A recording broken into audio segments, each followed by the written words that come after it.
Hey everybody, good morning. Welcome to the Wicked Ones podcast. This is Tara. And this is Jen. And Tara has one eye open because she is not a morning person and I am. So you might feel a different energy today. Yeah, and I don't do mornings at all. Not at all. But I will say that I told you the last time I was editing the first part of this story that I cannot wait to hear the rest of. I told you it was like one of the best I'd ever edited. You sounded great. I had hardly anything to edit, like not a lot going on, and it was amazing. And I was like, so whatever you did, do that. So did you do that? Yeah, I stayed up until 2 a.m. and then chugged coffee intensely right before we recorded because I worked the night before last time. Remember, I was the one who only had like one eye open. Yeah, this is the key to a good recording, people. 0 sleep and lots of coffee. So I'll do my best. I've been drinking coffee all morning, so hopefully I'll live up to another easy edit for you. Perfect.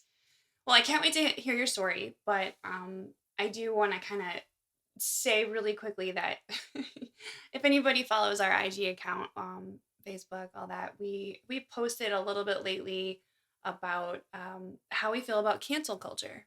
I don't know how you all feel about cancel culture out there, but we are not big fans of it. And we put up a post and immediately got some chatter on there that was unfriendly, maybe. But everyone's entitled to their opinion. Exactly. I think it just pointed out a fact. That's all. Oh, absolutely. But I think it's just one of those things that made me want to bring it up because I've been thinking about it a little bit more. And, you and I were discussing that, well, that's okay that you think differently because you should have the right to your own opinion and should be able to say what you feel without feeling like you're going to be attacked. Absolutely. And I was trying to explain everything with Stella because, of course, Stella idolizes Gina. She thinks she's amazing. And we had to go through, why her statements made people upset and how you still need to be somewhat sensitive. Yeah. You have to be careful. But in the same aspect, Stella, I was trying to explain to Stella that it would be boring if we all felt the same way and we would never progress as humans. Mm-hmm. This is true. If we were all forced to think the same way. So although you need to be respectful of other people, it's healthy to think differently. Well, and it's healthy to challenge other people.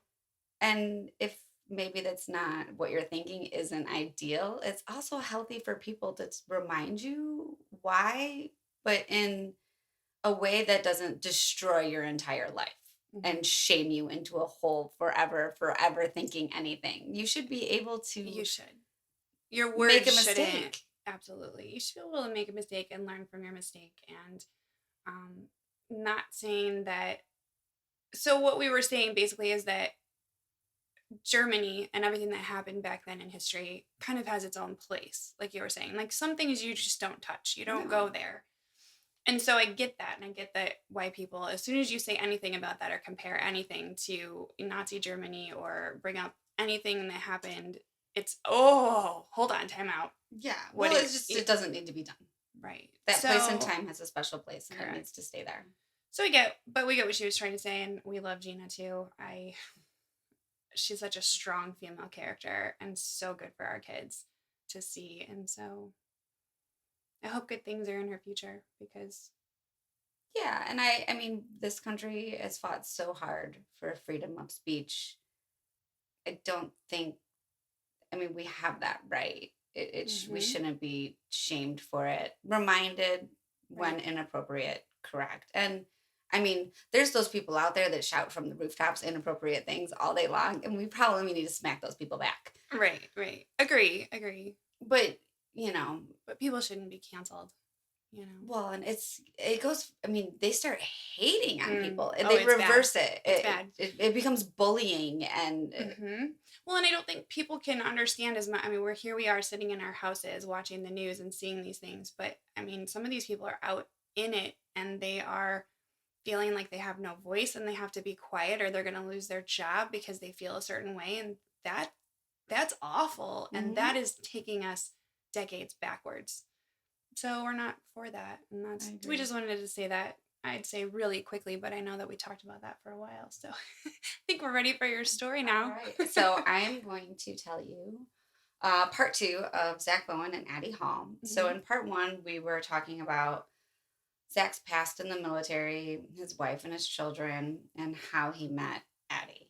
Yes. So we left off, it was August of 2005, just as Hurricane Katrina was approaching. And at this time, Lana was preparing to evacuate with their children. It Okay. wasn't a mandatory evacuation at this time, but many who had the means were fleeing the city. Hmm. She called Zach, pack up, we're leaving. And Zach informed him that he wasn't going anywhere. He was staying with Addie. Okay. And Lana was super upset, didn't understand why you're staying. It's dangerous. You need to come with us. Zach still was dragging his feet. He wanted to stay with Addie. So she told Zach, bring Addie along. Okay. Now, Addie and Lana did not get along just because Addie did not like Lana. But I it actually wasn't had the a other feeling it way. might have been that way. It wasn't, Lana just wanted to keep Zach safe. This is the father of her children. So she was like, bring her along. We'll all go together. We'll do whatever we need to do to stay safe. It's not a big deal. Zach brushed her off and just told her, you know what, you'll be fine. Mm. So it's definitely not one of his finest parenting moments. But I remember the whole issue with Hurricane Katrina and how people were getting out, and then they were making things more mandatory, and people were not leaving. This is our home, and Yeah, it was yeah, very mixed. it was. So Zach and Addie were one of the people. They were one of the holdouts. So Hurricane Katrina was a Category 5 hurricane. I'm not sure if you remember Mm-hmm. all the details. Horrific. Yes. And it caused over 1,800 deaths and 125 billion in damage. Yeah. As well as over 700 people who were reported missing and never found.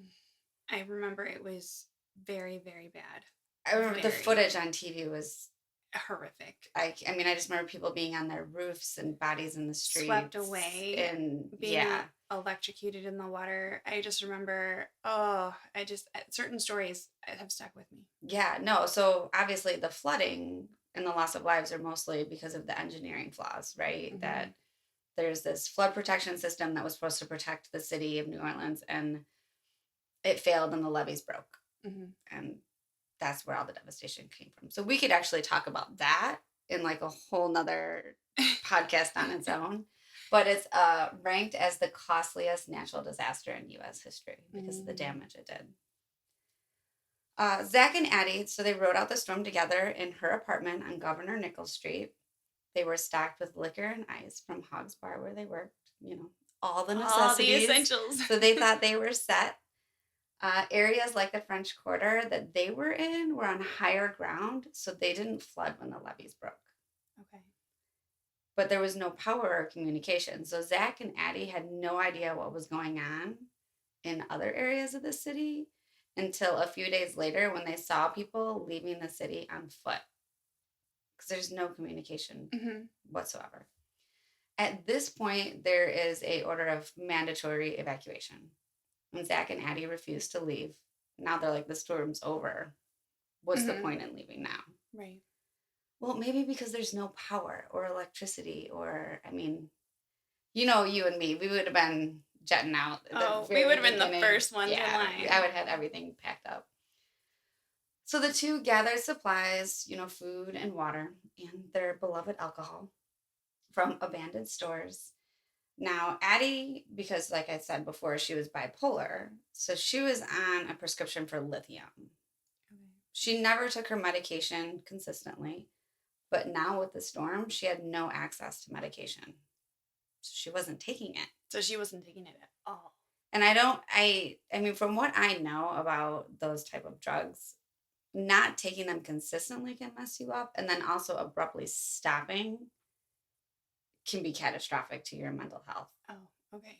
It just messes you up completely. So, obviously, I don't know exactly how she was taking her medication, but I'm sure with all this alcohol and everything happening and not having her medication, I can't imagine how she was mentally. But so they ran the streets with just a few others that had stayed behind and survived the storm. They would kind of clean up the streets during the day and gather their supplies. And at night, they would set up a table and chairs and make drinks and share food with the other holdouts. They were kind of like hosts. People would come by with the food that they had and kind of potluck, I don't know, kind of Wow. camping. Okay. They would burn things in the streets. They would have bonfires and they would burn things for light, like trees, mattresses, anything they could find. There's pictures of this. Wow. Okay. They were living carefree.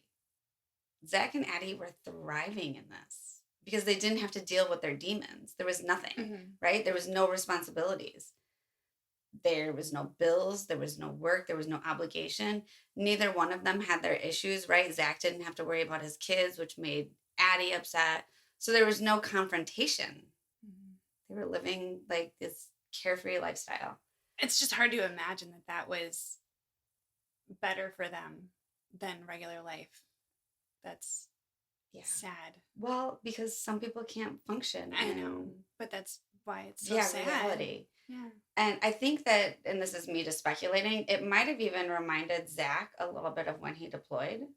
Oh, yeah. Probably not like, the Yeah. partying and everything, but I think the atmosphere of where like people had to band together for Camaraderie. survival. Yeah. And You do depending, this, I'm gonna do this. and And maybe we're he felt like he had a place of, hey, this is what we're gonna do for food yes. today, and this is what we're gonna do. He was in charge again, right? Yeah. Well, and I think like you have to make do with what you have, Mm-hmm. right? And it just reminded me of that. I Yeah. don't know Yeah. if that's really that when reading everything, that's what I thought of. So, like I said before, this isn't the first time that Zach and Addie were in the news, or the murder, I should say, was not the first time they were in the news. They were in the news before. They were on the headlines of major news outlets Huh. as holdouts, Yeah. right? Because they started, the news and the media started catching wind that there was people in the city surviving and started to refer to them as tribes. Oh, okay.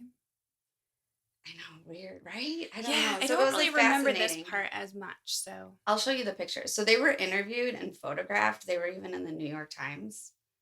And they loved the attention they were getting for staying in the city. They felt like they were doing, they were survivors in this tragedy and yeah. almost like heroes. And they were even referred to as the king and queen of the quarter. Oh, wow. Okay. And it was almost romanticized. So they were seen like riding through the street on their bike, holding hands on these like empty, deserted streets. It's weird, right? I don't, they loved it Hmm. because everything was on their terms. Was there 15 minutes of fame? It was. But now Zach and Addie, as the days went on, they watched as the National Guard entered the city, and then accompanied by the Army and the New Orleans police, as well as other surrounding departments. Mm-hmm. They were there to control the looting, the violence on the streets. So the streets were no longer abandoned and quiet. And now I imagine this could be somewhat triggering for Zach. Mm-hmm. Yeah. He's sitting on his balcony watching tanks roll into the city. Yeah. All the bad things coming back, maybe, not the Yeah. good. Yeah, Mm-hmm. I could just imagine, or right. I just imagine that could be somewhat triggering for someone who's got a military background.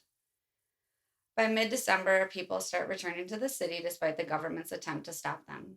Zach and Eddie were not happy with what was happening around them. They saw themselves as better than everyone else who chose to evacuate the city. They thought of themselves as survivors. They were the true New Orleanians, which is ironic because neither one of them were even born there. Right. But they viewed the people that were returning to the city as kind of less than them, and they developed a little bit of a chip on their shoulder. It was really weird, but Hmm. they thought they were better than everyone else. The reality was harsh for the couple as they returned to their so called normal pre Katrina lives. Bills were piling up, and by October, Lana had found Zach. And I mean found. She had not heard from Zach since the day she spoke with him when she was evacuating the city. Oh, wow. He had not returned to any of her phone calls, nothing. So she literally found Zach. She didn't even know he was alive. Could you imagine? So her and the kids had been evacuated to an emergency shelter. and then evacuated to Texas. Okay. In Texas, she was working as a waitress till she could get enough money to get her and the kids back to New Orleans. Wow. Okay. When she arrives in New Orleans, she realizes that Zack is still alive and she shows up back at Addie's apartment. Probably not the best idea, but Mm. she's super pissed. Oh, I bet. I can imagine. Just Mm-hmm. living your life, and the kids and I are over here trying to struggle. And remember, they're still married. Yeah. They're not even divorced yet. So she goes to Addie's apartment. Zach's not there, and Addie refuses to answer the door. But this does get Zach to finally call her. They meet up without the kids, and Lana did agree to let Zach see the kids. But when they met up to exchange the kids, Zach was pretty rude and cold and would remind Lana that Addie would never want to meet her or see her. Okay. Kind of putting Lana in her place. Mm-hmm. I don't know how I feel about that, but they decided that Zach was going to take the kids bi-weekly. So he would have the kids every other weekend. And he was worried how Addie was going to react.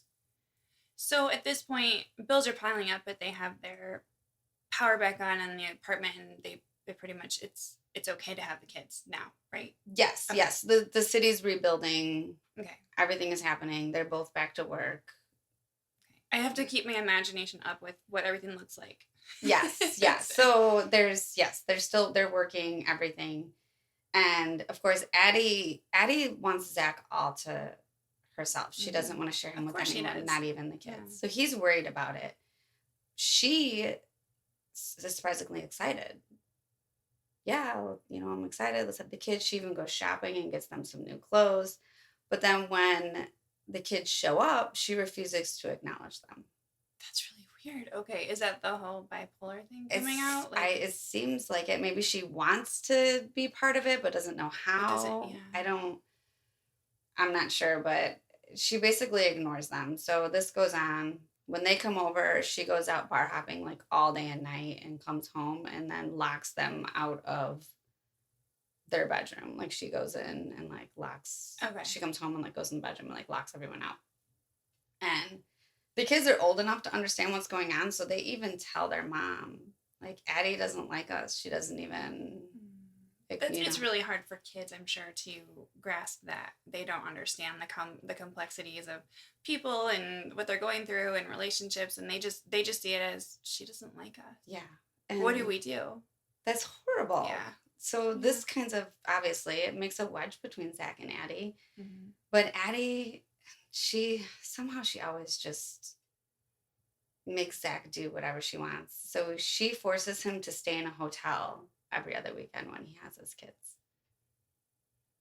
And he would often take them swimming at the rooftop pool at the Omni. Oh, okay. So that's the one they'd stay at?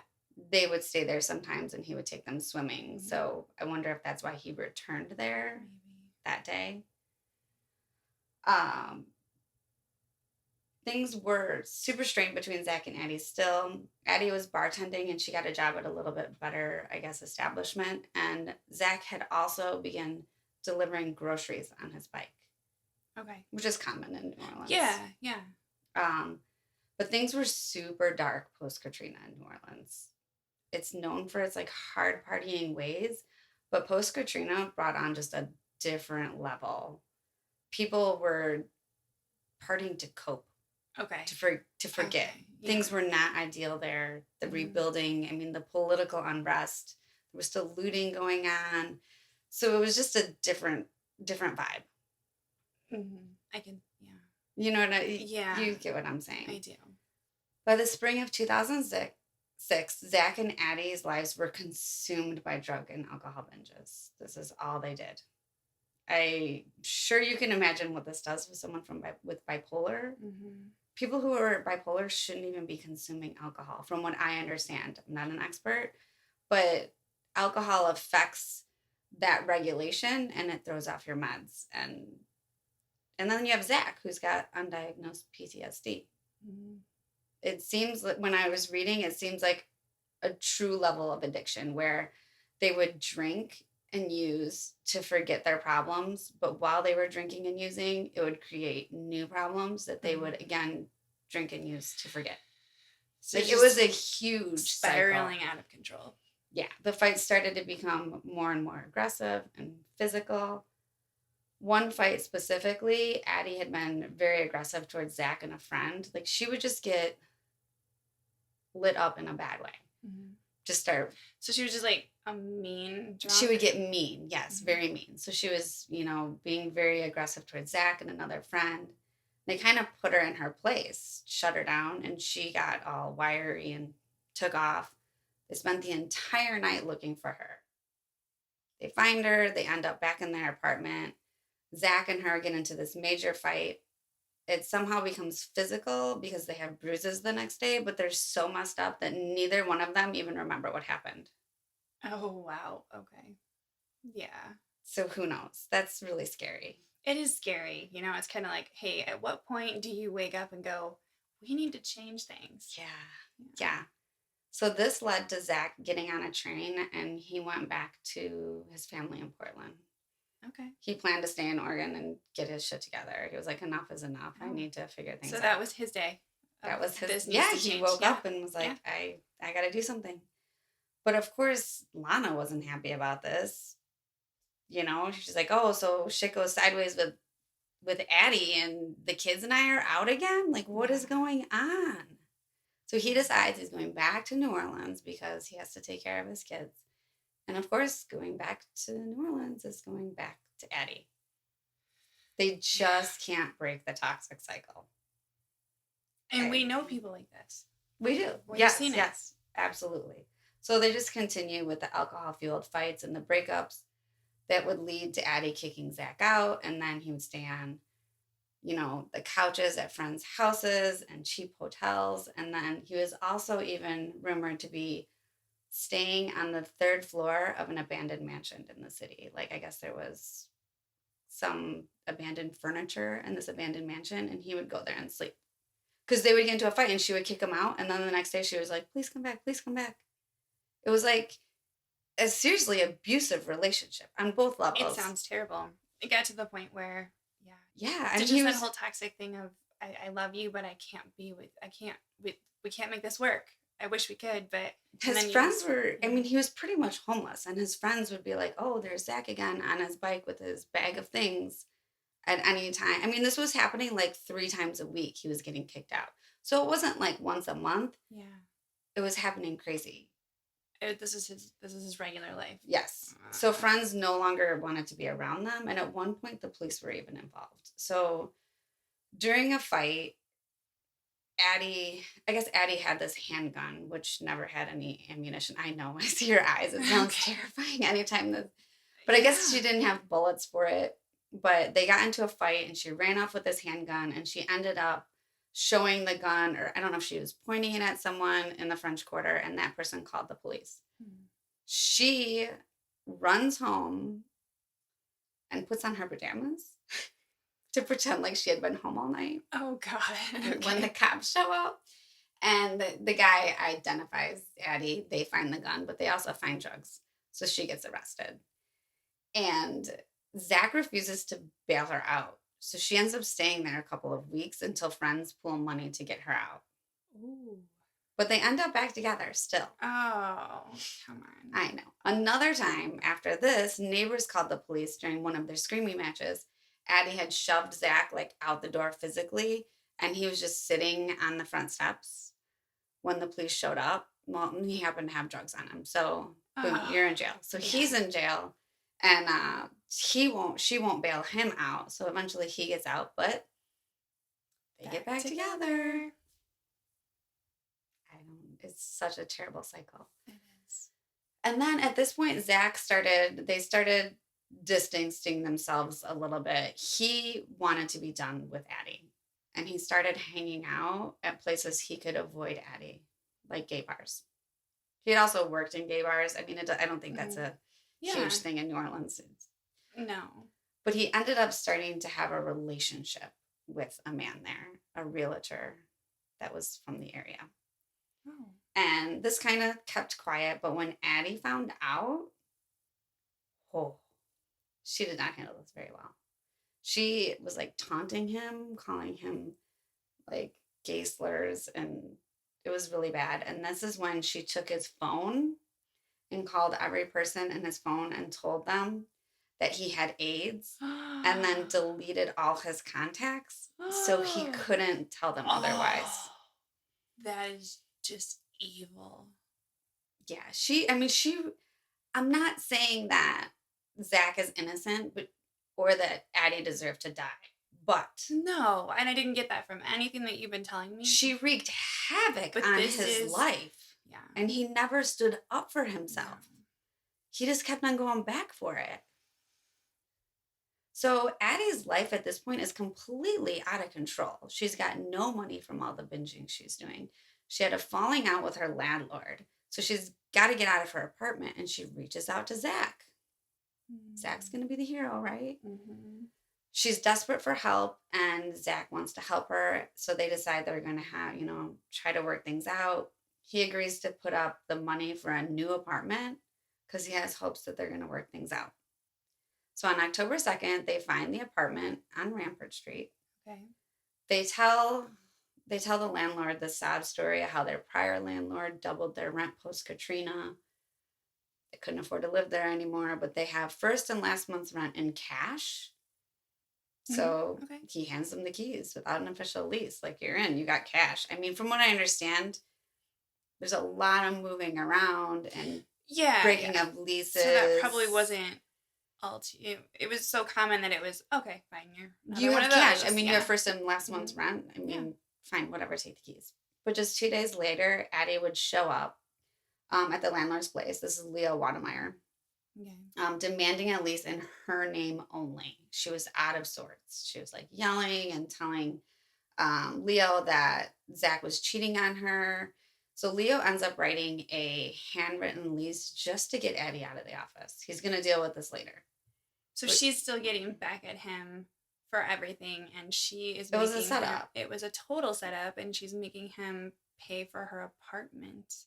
So shortly after that, Leo gets a phone call from Zach explaining how he's screwed. He put up all his money for the apartment, and Addie's kicking him out. That sucks. And now she has a lease. And she has a lease. She has a place to live for 6 months because she has a 6-month lease. They were seen arguing in the stairwell, and Addie was ranting and raving at Zach about cheating on her with a man. This argument would go on all day and night.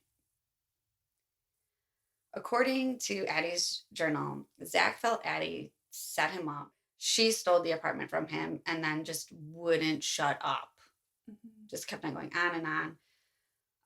There was also pressure, right? So he was trying to be a better father and he was supposed to have his kids this weekend. So in his head, he was getting a place. He was getting everything together. He thought he was getting everything together. Once again, he thought everything was on the up and then it came crashing down. And now he had no money and no home.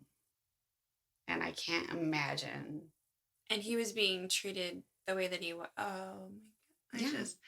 He felt like he was duped, right? Once again, So on the very early morning of Thursday, October 5th, Zach strangled Addie. He wrote in the journal that he had defiled her body sexually a few times before passing out next to her. I'm not even sure what to think about that. He wrote that in the journal. Later on, police would say that there was no evidence of necrophilia. I don't know why he would write that in a journal then. I'm not sure. He woke up the next day and went to work, leaving her body there to be dealt with when he returned. So he literally strangled her, defiled her body, passed out next to her, dead body, till morning. And then... Because he was extremely intoxicated. And I mean, you have to remember, these people aren't walking around jacked up on coffee like you and I. Like, they're doing drugs. So he goes to work, and when he gets to work, people notice that he looks horrible. They asked him what's wrong, what's going on. He tells friends at work they had another fight with Addie and that she took his money and went back to North Carolina. Okay. So this was believable and unbelievable all at the same time. Everyone knew how much Addie loved New Orleans, but at the same time, she was always threatening to leave. Mm-hmm. She finally did it. Yeah, so they're like, I don't know. Would she ever do it? Oh, she finally did it. I can't believe it. Okay, so it's Thursday. He goes home and he needs to deal with her body. He puts her in the bathtub and he cuts off her hand and her feet and her head, including giving her a terrible haircut. That comes from the journal. Okay, the haircut part seems very unnecessary. It almost Why? seems mean. I don't know. He says that he gave her a terrible haircut. And then Like he was still angry at her, so he's like, "Here, I'm cutting off your hair I now." don't, right? I don't know. I just thought that was very It's strange, right? strange. So after cutting off her hands and her feet and her head, he put them in pots on the range and then passed out again because he's not doing this sober. No, of course not. And I know I say that that's strange. All of it's strange. All of it's very. I know. It's just, and we wouldn't know a lot of this except for he documented it in the journal. Mhm. So Yeah, he wrote in the journal about how he had passed out, but it's okay because he had all weekend to finish. his plan. But he ended up having a weekend out all coked up in the bars with different girls. So he didn't get everything done that he was supposed to get rid of her body. Hmm.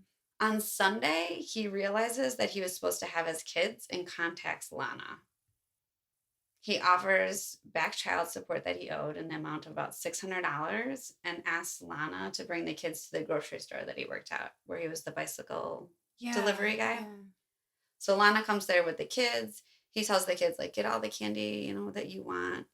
He asks Lana if he says, I need to get some things done at the apartment. Can I have them next weekend? The kids are super excited. She says, sure. Lana expresses concern about Addie, but Zach just told Lana that Addie wouldn't be there. And I know I don't know how he's keeping all this together. That's what I'm thinking too. Like I don't. Now, that night, he returns to the apartment and to the bathroom. Now, it's been 3 days since he strangled Addie. So that night, he proceeded to cut off her arms and legs and put them in a roasting pan in the oven and fell asleep until morning when the smell woke him up. Oh God, I was gonna say 3 days. Dear Lord, and people weren't calling or complaining or saying But it's New anything. Orleans. I told you, people in the Yeah. apartment thought they smelled something funny, but it's New Orleans. So he turns off the oven and he goes to work. So at this point, her limbs are in the oven and her head and her hands and feet are on the top of the stove and he goes to work. So he's trying to figure out how to do this, and I don't even know what to say. No, I don't even know. I'm trying to like think. I can't think like Zach. I have no idea how you no, do but you that. want to try to I'm figure out trying to why. figure out I know. where he was and what, but I maybe think he he was was numbing still. himself so much with alcohol and Yeah, drugs that's what I because was of gonna what he say. did. Hmm. And I also think so. Remember, he bagged bodies, mass graves. Hmm. This is true. I feel like you become I was numb. gonna say maybe I mean, I don't think they were maybe he sawing was them up when they right. were there, but I don't think I think once you're handling dead bodies in that amount for that length of time, you probably can form some sort of disconnect. And he Hmm. wasn't doing this sober. I imagine that, once again, this is me putting my own spin in my brain on how this happened. He's just so messed up on drugs, and there might not even be a connection there anymore. So I know what you mean, and I think about that in terms too of people who work with dead bodies all the time, like morticians and people who do autopsies. Why can't I think of what that person is called? Coroners and yeah, people like that, or even just people like my dad who have had to go to scenes and see dead bodies as often as they have. It's one of those things that you've Check learned to out. compartmentalize in a Mhm. different place, and so maybe you're right. I never even really went there and thought about that, but he probably had to learn how to do that back then, and he maybe Still had it. figured out how to go back there. I don't I know. mean, that's what I'm assuming. I don't.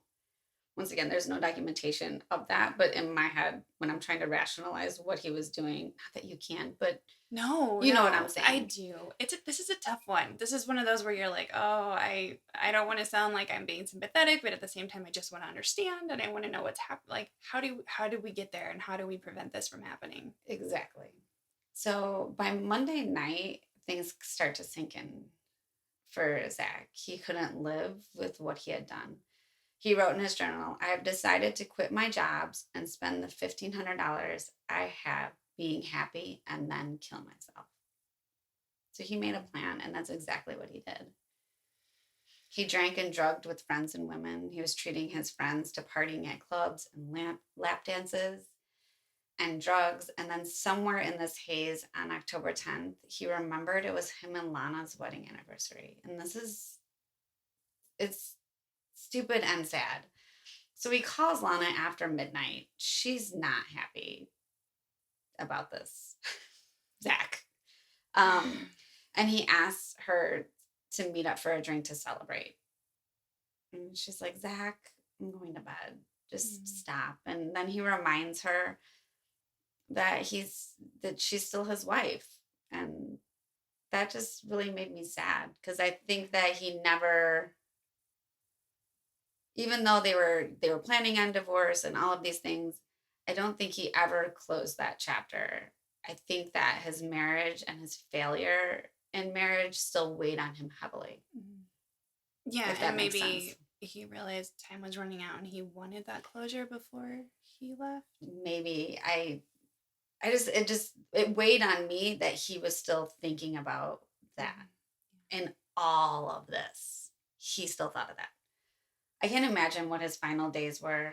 They were fueled by coke and alcohol as he sprayed the walls of his apartment with those messages that I told you about. Yeah. Like, I'm a total failure.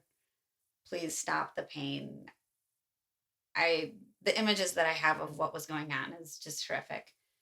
He gave himself 28 cigarette burns, one for every year of his failed life. Oh. That breaks my heart. He documented in the journal and made a list of his failures that read friends, job, military, marriage, love. He just hated himself. So on October 17th, 12 days after he murdered Addie, he stopped by his friend's apartment and asked him to go out and party. His friend was too hungover from the night before and declined, so Zach snatched a bag of coke from his friend and went on his way. And that was the day he would end on the rooftop of the Omni, where he would eventually take his own life. Now, poor Lana, as his wife, was the first one notified of the gruesome murder. Yeah. And the one responsible for picking up Zach's belongings. Poor Lana. Oh my God. Everyone involved in this story, it's so tragic. So the news, obviously, of the gruesome murder spread quickly, and Lana was being hounded by reporters. She was being questioned by friends and strangers everywhere she went. She eventually put her kids on a plane back to Zach's family in Oregon so she could deal with everything. She couldn't deal with it with the kids. I can't even imagine. She's got no family. She's doing this entirely by herself. I can't even imagine. They decided, because of all the poor publicity, that they wouldn't even have a service for Zach, and they just cremated his body. Lana is the one who kept his ashes, but she hates Zach for what he did. She feels like Zach ruined her life and the lives of her children, and what Zach did will haunt them forever. And she even says that she's happy that he killed himself, because she doesn't think that Zach could live with what he did. Wow. All of this is so much and so powerful and so dark and so raw. Yes. Lana doesn't do well, though. I mean, right after this happens, she gets a DUI. She ends up getting off, but she is not coping with this very well. And encouraged by a psychiatrist in the area that she needs to be honest with her children and tell them exactly what their father had done. I'm not sure how I feel about this. So you know me, Yeah. and I am Mhm. always forthcoming. I'm always honesty is the best policy. Mhm. But these poor babies, I just And at this point, how old are they? oh gosh, I don't know if you remember, but I have to look. Let me look. I mean, probably like 6. I mean, they're not very old. yeah, I'm Oh, trying to. look, my computer's not pulling up what I need to calculate the birth date. But yeah, no. So like at least kindergarten, first grade type age. You're thinking Yeah, I mean they're little. I don't know that's. at what age that you can ever comprehend. We're grown women Yeah. who Mhm. study and read this stuff all the time, and we can't even comprehend why someone would do such things. Mm-mm. I want to say, I think they're like 4 and 6. Yeah, I could be no. wrong. I'll look it up. I I'm But I gonna mean, say they're right now that little. I disagree with that. I don't think that maybe tell them something, but don't tell them everything. I know they're gonna No. find out one day, but But they suffered a lot mhm. after hearing this, and Lily even had like chronic stomach issues, and Mm. it's just a it's just a lot to deal with. And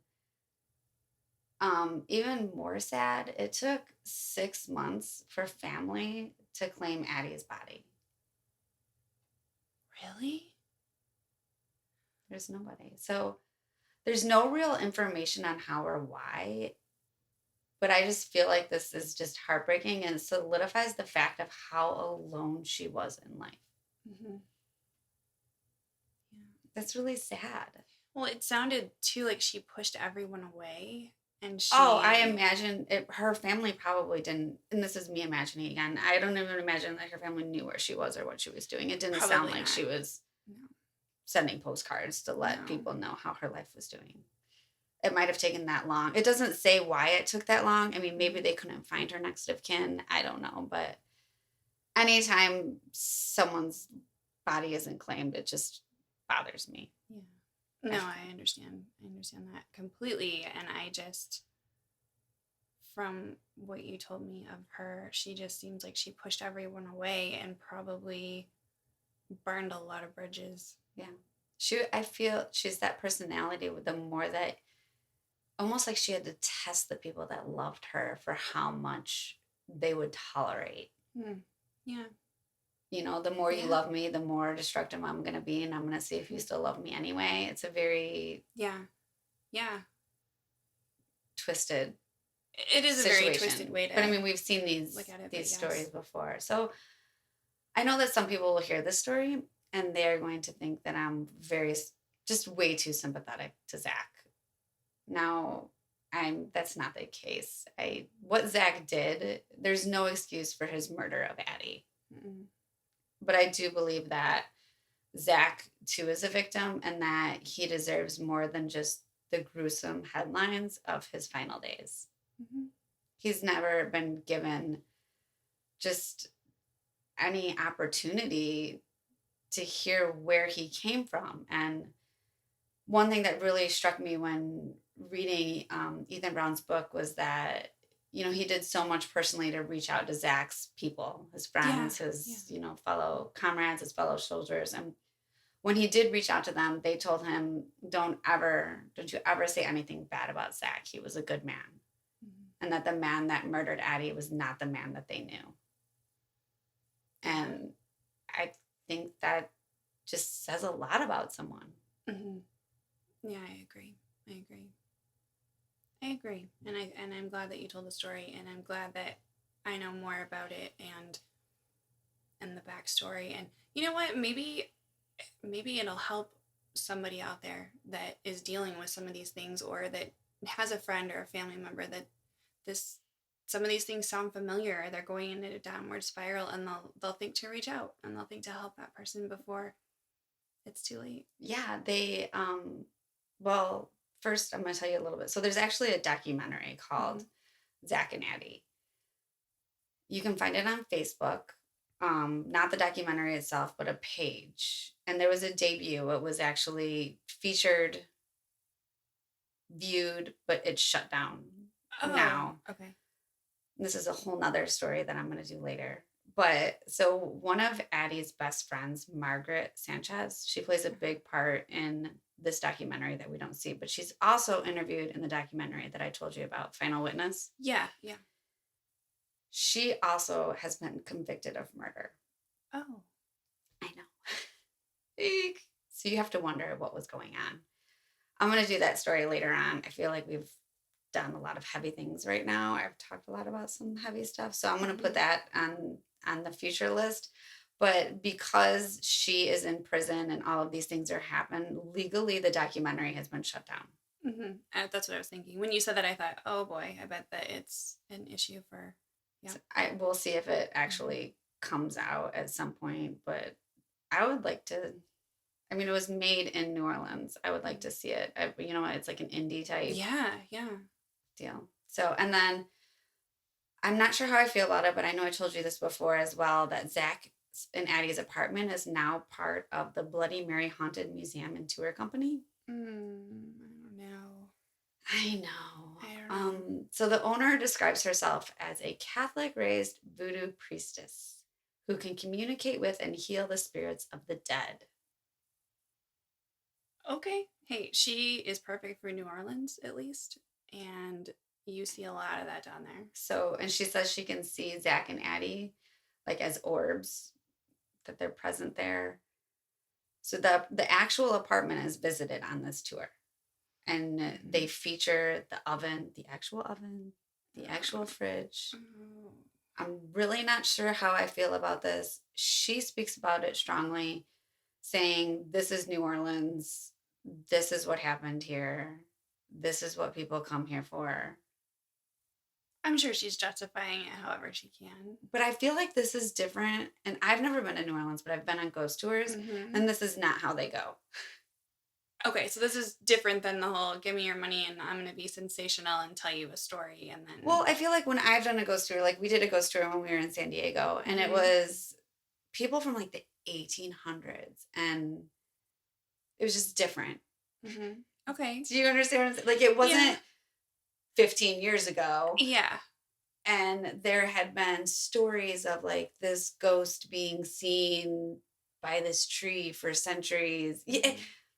A different vibe than I'm going to take and show you where this man cut up his girlfriend. I don't know how I feel about that, but yeah, at the same time, I did take a tour when I was in New Orleans because that's what you do when you go there. That's what she's saying. This is what people want. And she said if she didn't do it, someone else would. Mm-hmm. I mean, she's absolutely right in that respect, for sure. I Somebody don't know was going to do it. If I would be okay with the tour or not. I'm not sure. But the tour that I went on, I can't imagine that being a part of it. Even though I knew what I was signing up for, it was a walking tour. Mm-hmm. It was like a we were outside. We didn't go in anywhere. We didn't see anything like an oven or anything like that. Or you were outside the whole time. Like you didn't go in. We were outside. We just walked through and we heard stories of things that had happened in the different buildings and the houses and that kind of a thing. And yeah, I'm not sure. They say that there's like a picture of Zach and Addie, and like with like fake blood splattered on it. And I just don't know. I don't know if you can do it tasteful. I have some mixed emotions on it. That's all. I was curious how you would feel. But it seems very New Orleans. I don't know. I think you'd have to.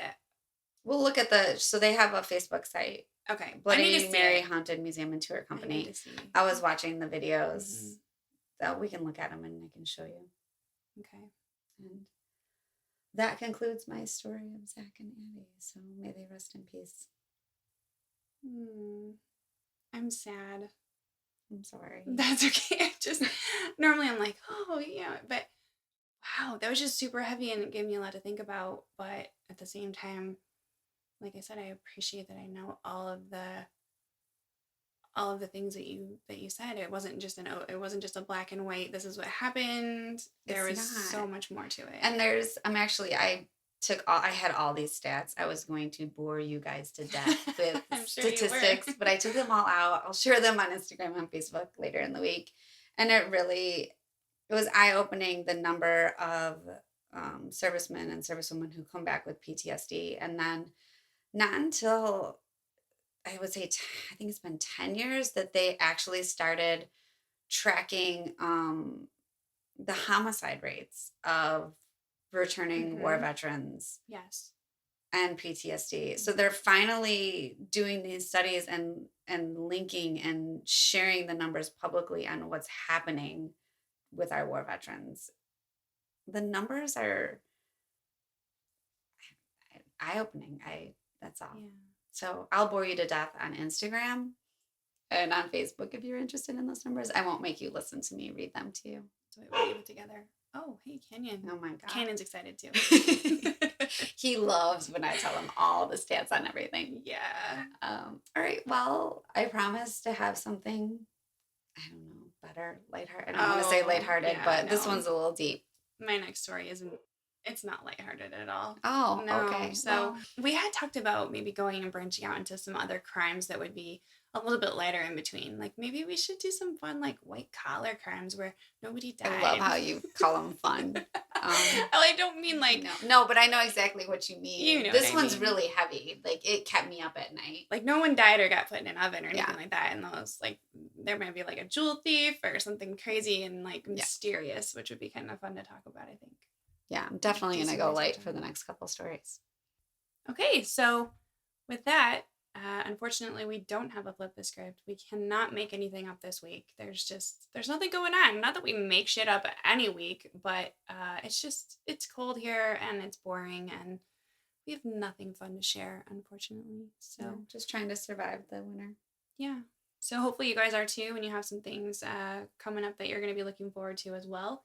Hop on over to wherever you listen. iTunes definitely takes reviews. Only 5 stars, I believe. I think you can only click that 5 star if you're giving a review. Pretty right. The rest of them are broken.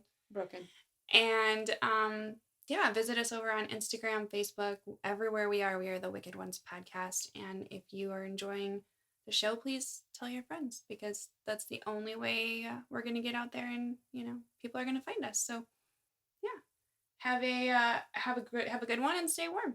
All right, bye-bye. Bye-bye.